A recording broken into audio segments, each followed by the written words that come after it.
Welcome back to the life on my homestead. It is a beautiful autumn day, end of September 2022.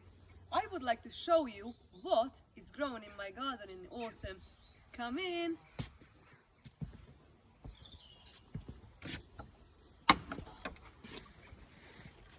Even though I've got a couple of layers on, now the sun came out, it's lovely. The sun goes, it's cold.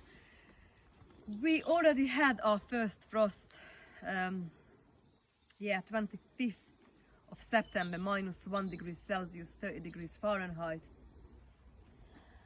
So let's start in here. I'm absolutely in love with these mullein plants. They've taken over my garden. They're very invasive. I didn't know that when I planted it last year, but I love it because it's a medicinal herb. And also my bees, actually I've just potted a little bee in there now. Oh, they're just gone. The bees absolutely love it. So yeah, we had potatoes growing in here. That was the potato patch earlier on this year. After that I've decided to put cauliflower in it. I've already have got cauliflower. It's gonna be sprouty, but I'm more than happy to eat it like that with a nice Sunday roast. So it is brilliant. I have just got my fingers crossed that we're not gonna have a big freeze for the next couple of months. Because if we will have a big frost, then I might lose all these lovely cauliflowers. But if I'm lucky and the weather is gonna be kind, we're gonna have loads of lovely cauliflowers this year. And this is the second time, because we already had cauliflower spring, and this is gonna be the second crop of a cauliflower harvest this year. Really happy. I've got this big chard. This will be going to the chickens now. This is really good, still good to harvest, but this is now going to seed and it turns bitter.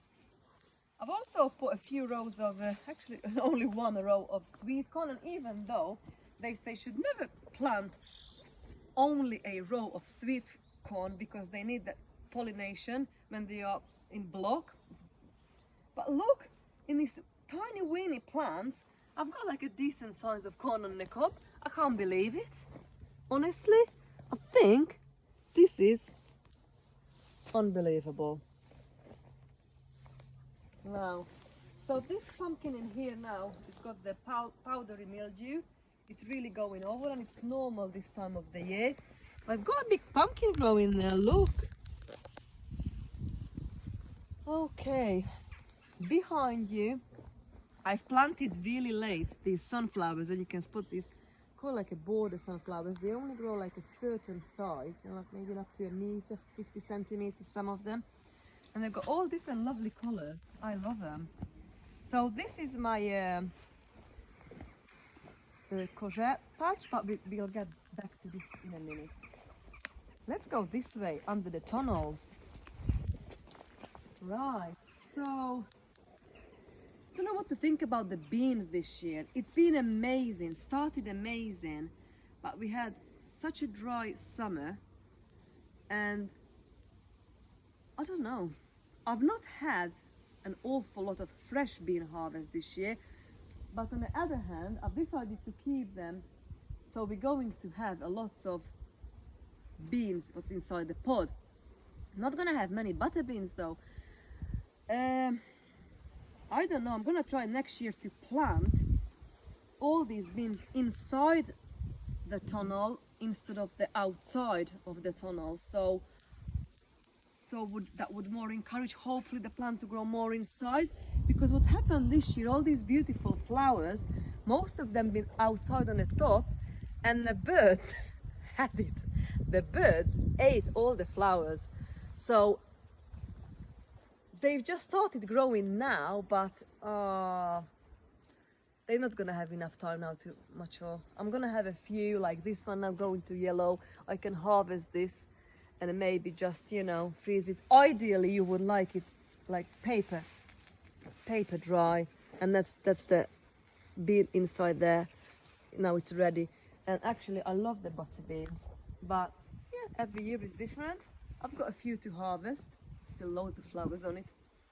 The pole beans has done okay, actually, but because been so many weeks away this spring and summer, I've missed that time to pick it in a perfect tender little, you know, like this kind of state. So when I came back from holiday, it was more towards this side, and that's woody to eat. So then I just leave it to mature, to go to like papery dry and just eat the beans inside. I've done the same with the runner beans. I've missed it. So when we came back, it was too big. So I've left it, and we're gonna have lots of runner beans, but the beans inside harvest, and that's okay. So on the bottom in here, actually just to mention, these beetroot been transplanted from the other side where I've oversown. I thought we'll see what's happened, so I just pulled the little beetroot out, stick them in, and amazing, it's worked. Look what a beautiful beetroot I've got in here. So you can transplant beets, it works well. On the other side, I've sown a couple of weeks ago so many seeds. Like, let's just have a look quickly. And from these baby plants, probably loads of them will go to the polytunnel, raised bed. So I've got turnip somewhere along here, radish, swede, more swede, Swiss chard, rocket, kale, lettuce, more Swiss chard, rainbow mix, pea, spinach, more lettuce, more spinach. Yeah, so I've just kale, more spinach, and more lettuce. So all this is along somewhere here, if you can just have a look. And they are doing really well, but I will be taking them out, separate them, and some stay out here, some will go to greenhouses, some will go to the polytunnels, and this is gonna be a autumn winter kind of leafy green crop to harvest, hopefully. So yeah, it's quite cool. I know a bit overdone it, but never mind. I really wanted to use those seeds. I wasn't sure, some of them are quite old that they even come up, and they did. So don't chuck away your old seeds, they do come up. Okay, we can go behind you to have a look what's under the other tunnel. I've got the brassica cage. Oh, look at these sunflowers. Oh my god, they're still not in flower, and end of September, but they are two now. Try to open. I'm so excited. Please just, I really want them to open. And that's the mullen, you know, these one I was talking about by the cauliflower. When they grew to these huge beautiful flowers. So I really want to show you this single sunflower plant. This is one single volunteer sunflower plant with millions of sunflower head on it. Absolutely amazing. I had no heart to pull that out because the insects and the bees absolutely loved it. Okay, we've got some squash growing in here.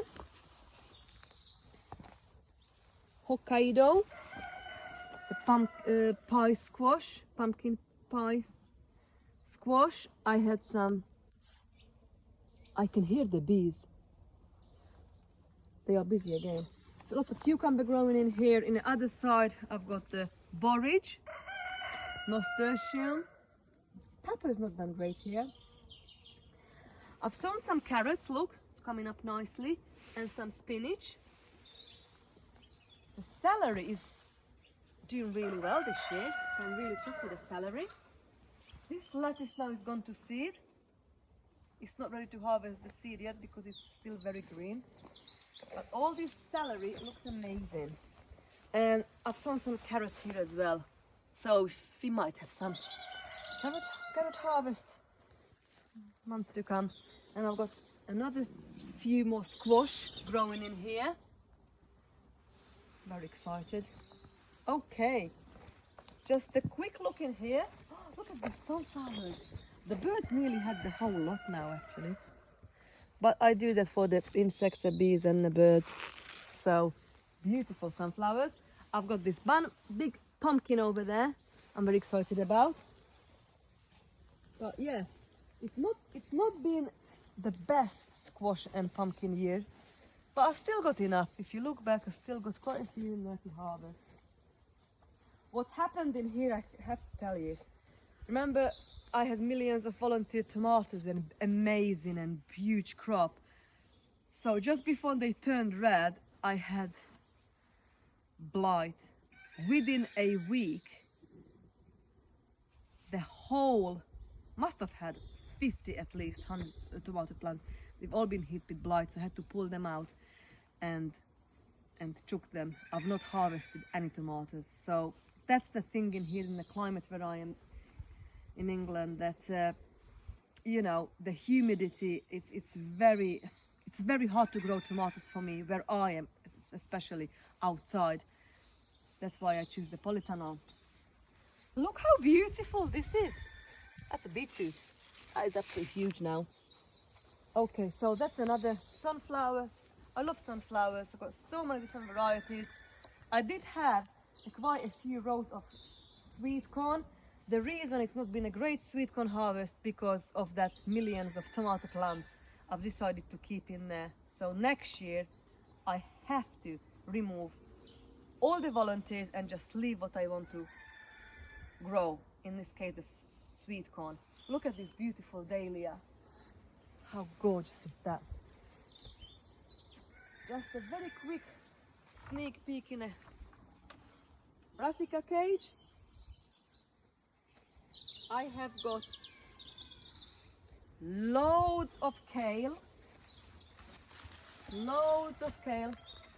few cabbages, purple sprouting broccoli, and some new baby plants in here. Some more cabbages and broccoli growing in here. So very happy with the brassica cage. Still got lots left over to go to the chickens as well. Okay, my herb garden now. Look at this little yellow. I love that little yellow dahlia. Survived the winter. I'm so happy. So yeah, herb garden is now very old with the autumn look. That's where I had the beetroot harvest. I had a very good beetroot harvest, and now the mullein is taking over. Calendula, there's got millions of calendula seed in here, already growing back, those little baby plants. Green beans, still got some green beans. I put some cabbages out in here. Look, that's another quick thing with the sweet corn. This tiny sweet corn, and the corn on the cob is huge on it. We're gonna have some harvest soon. And this is the tromboncino. Look at this. I think this is now ready to harvest.